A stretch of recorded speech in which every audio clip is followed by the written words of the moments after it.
What is up, guys? It's Rich back with some more Gray Zone Warfare content for you guys. Today, we're going to be talking about some of the things I think I've seen from Gray Zone Warfare that need to be addressed immediately after the first weekend. We're wrapping it up now. But I want to preface this by saying this is not a settings video of how to fix your game. This is kind of just like how to fix the important issues with Gray Zone Warfare. I'm also going to kind of be free balling it with this one. I generally, I script these types of videos, but I kind of want to just go off what I've experienced and kind of get maybe your guys community feedback in the comments. So let me know down below what you guys experience. Maybe we can hopefully present this to the devs or something like that, so that maybe we can see this and maybe get a better understanding of what needs some immediate attention. I'm sure they have a good basis of that, but community discussion always helps. The first thing I want to address, and the first thing that I mean, it is just all over the place, is the server crashing and losing your loot.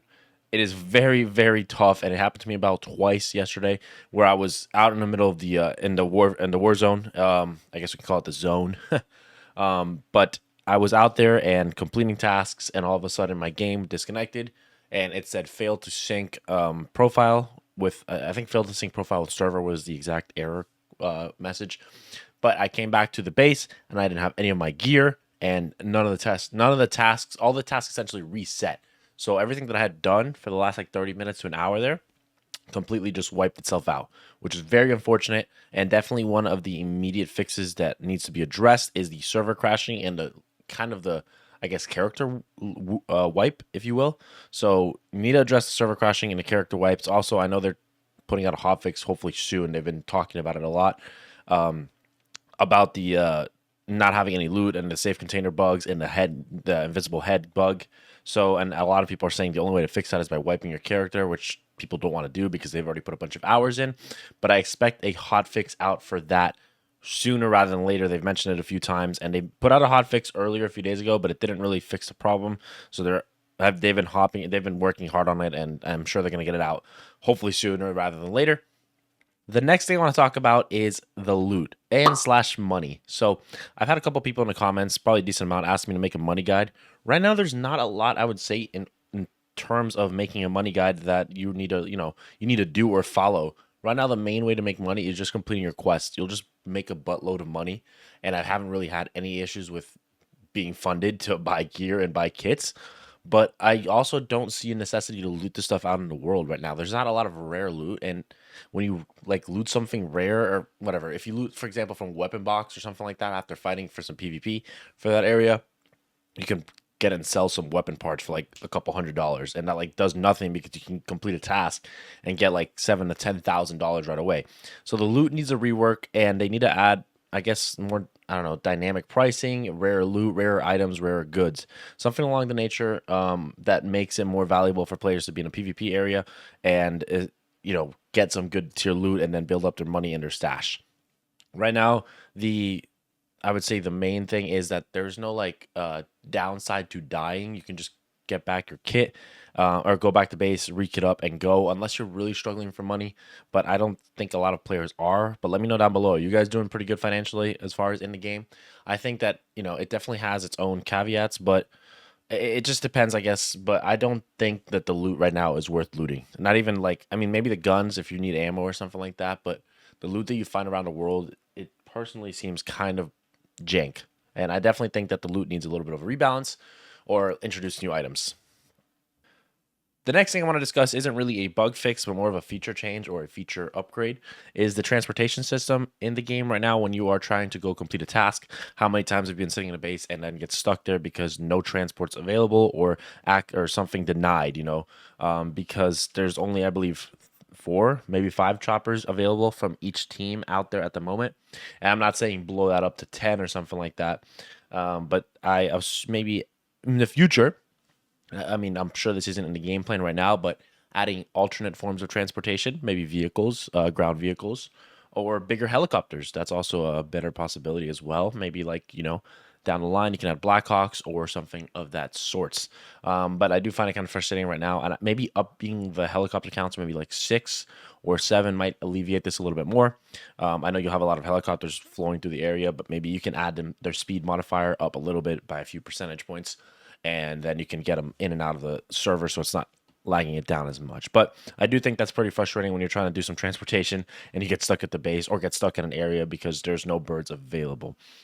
And I'm not saying that's not a bad feature because, especially if you're in a combat situation, you don't want a player to escape so easily because they can just call a helicopter and then run away. But I also think that there needs to be a good in between. So that's not really up to me to define what that in between is, but I kind of want to put that in the devs' hands and the devs' minds to make a decision as far as what they want to do with that. The other thing I want to do and discuss is the which hasn't, knock on wood, happened to me yet, is landing zone campers. So right now, or in the pre-beta or pre-early access, they had no shooting from helicopters, so you could actually get easily camped by AI by other players in their landing zones, and you couldn't shoot back. So it was kind of just you were going in for your slaughter, and that was it. The solution that they've came out with for the early access now is that you can shoot from the helicopter, and you also have a 5-second invulnerability phase when you get out of the helicopter. But I believe that two things: one, shooting out of the helicopter isn't accurate and it's pretty hard to do if you're not good at aiming, and then two, the invulnerability for 5 seconds is barely long enough to get to cover. So I think there's a couple different options you can do with that. And maybe make the invulnerability longer. Definitely, I've heard a lot of people offer chopper gunners. I think chopper gunners might be scary, a little bit broken for AI, but it depends as far as where people want to go with that. But I do think that there has to be some form, maybe having like, I don't know, it's kind of it's hard to say how you can adjust this issue, but if you have a maybe when you're clicking on a map, for example, and you're clicking the landing zone, you'll get like a notification in the top left that says heavy enemy presence detected in this area, or something of that sort, so you can avoid clicking that one. If they've been sitting there longer than like 5 minutes, you'll get a free UAV in a sense about that area being highly contested. And then you kind of, if you want to risk it and go, you can, but it's up to you. And maybe add the invulnerability up to like 7.5 seconds, so you can get a little bit extra time. So just some thoughts, just some food for thought. I definitely want to hear what you guys think about that, but everybody has their own opinion as far as what they want to do with it. So I definitely think it needs some tweaking, but they are working hard, and the devs have just been amazing. The last thing I want to talk about is PvP. So as of right now, the main areas that I see PvP at is Banpa and then YBL1. That's the two areas I've kind of ran into PvP and a lot of players. And let me let you know, the PvP is super fun, especially when you have a lot of players from a lot of factions fighting over the PvP or the PvP area. It definitely adds a lot of combat and a lot of thrill to it. There's not much of a penalty, like I mentioned earlier, to dying, but the adrenaline you get from it is really, really good. They've definitely done a good job of capitalizing about the gunfights and making them feel good.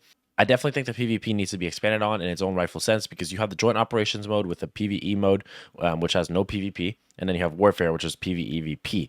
And I definitely think something like a dark zone mechanic, like if you played the Division 1, added into this game where it has higher tier loot, higher tier AI, and then stronger enemies, and just you're fighting the better players who are chasing that PvP, will definitely benefit this game. I definitely think there's things you can do to boost the PvP without affecting the PvE, but all in due time. I definitely think right now the priority should be bug fixing and getting the game optimized and stable for other players to play. The more players we have in, the more funding they have, the more the game can deliver and on its promises, which it's doing right now. Now, I want to say just the devs are doing a great job, and communication has been just literally, I don't even know the last time a dev studio communicated this well. It's just been unreal.